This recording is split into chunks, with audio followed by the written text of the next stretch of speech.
रौथानि बडलेण्ड फोथाराव खुंफुंनाय मिरु एबसुनि खुंगा 55थि बोसोरसालिया जथुम्माया दिनै जोबथा सान।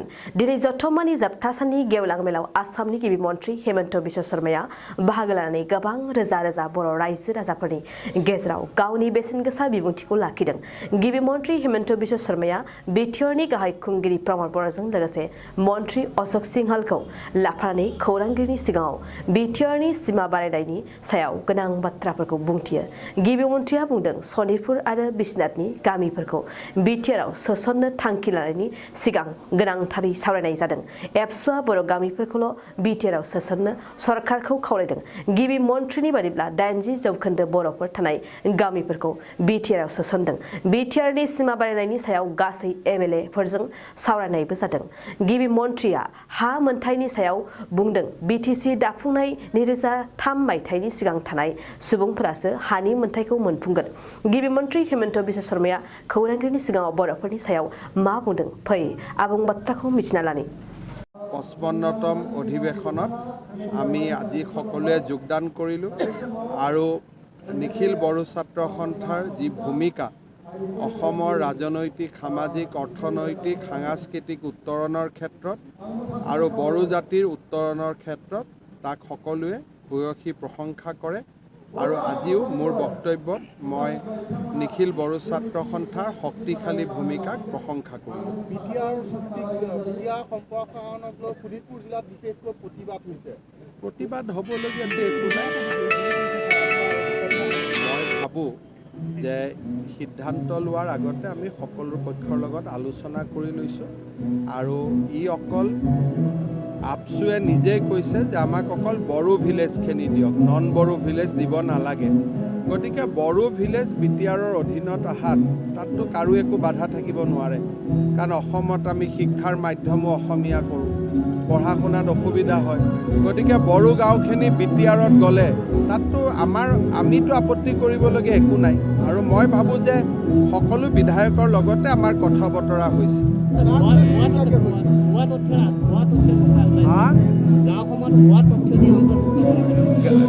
যিখিনি গাঁৱত 80% ওপৰত বড়ো লোক আছে তেনেকুৱা গাঁওহে হস্তান্তৰিত হৈছে আৰু জিলা উপায়ুক্তই ৰিপৰ্ট দিছে। মই ভাবোঁ দুয়োটা পক্ষই বুজাবুজিৰ মাধ্যমেৰে ঘটনাটো সমাধান কৰিছে, FIR উইথড্ৰ কৰিছে। আপুনি এই কথাটো কিয় বাৰে বাৰে কৈ আছে? মুখ্যমন্ত্ৰী হিচাপে মই কৈছোঁ যে মই সকলো বিধায়কৰ লগত আলোচনা কৰিছোঁ, বিষয়টো ইমানতে ফুল ষ্টপ। ইয়াতকৈ আগুৱাই গ'লে আমাৰ আকৌ অসমখন জনজাতি অজনজাতি লোকৰ পৰ্যায়লৈকে আহি যাব। সাংবাদিক হিচাপে আপোনালোকৰ দায়িত্ব যাতে ৰাজ্যখনত শান্তি সম্প্ৰীতিৰ পৰিৱেশ এটা বিৰাজ কৰে। বিটিআৰৰ ভূমি অধিকাৰৰ ক্ষেত্ৰত সকলোৱে জাতি জনগোষ্ঠীয়ে এতিয়ালৈকে হোৱা নাই। প্ৰমোদ বড়ো ডাঙৰীয়াই মোক প্ৰতিশ্ৰুতি দিছে যে বিটিআৰত সকলো জাতি জনগোষ্ঠীয়ে ভূমিৰ অধিকাৰ পাব। ইতিমধ্যে ওদালগুৰিত ময়ো বড়ো জাতিক বাদ দি বাকী সকলোকো ভূমি পট্টা বিতৰণ কৰিছোঁ।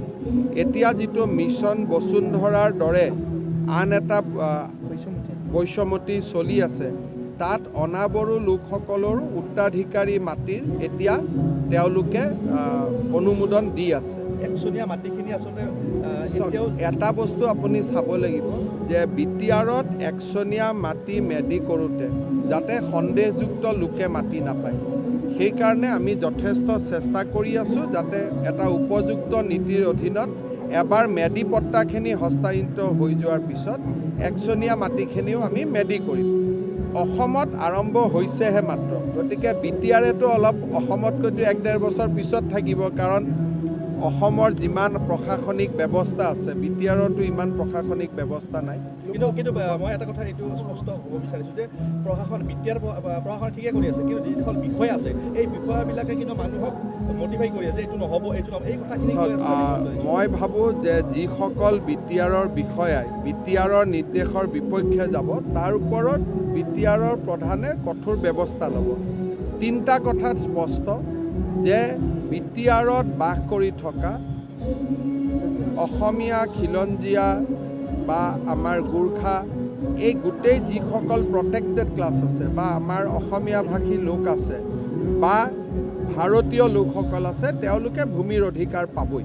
খালি BTR গঠনৰ আগত হ'ব লাগিব BTR গঠনৰ পিছৰখিনিয়ে নাপাব গঠনৰ আগৰখিনিয়ে 2003 চনৰ 2003 চনৰ আগৰখিনিয়ে পাব আৰু এই ক্ষেত্ৰত লাগিলে মই এদিন আৰু আলোচনা কৰিম সমস্যাখিনি সমাধান কৰিম নতুনকৈ অন্তৰ্ভুক্ত হোৱা গাঁওসমূহ কেনেকৈ প্ৰশাসন যন্ত্ৰ কেনেকৈ চলিব সেইটোলৈ আপুনি কিয় টেনশ্যন খাইছে চৰকাৰক চলাব দিয়ক না ধুনীয়াকৈ চলি যাব আগতকৈ ভাল কৰি চলি যাব বড়ো গাঁৱত চাওক বড়ো গাঁওসমূহত তেওঁলোকৰ ল'ৰা ছোৱালী ওলাই আহিলে বেলেগ মিডিয়াম পঢ়িব লাগে বড়ো গাঁৱত তেওঁলোকে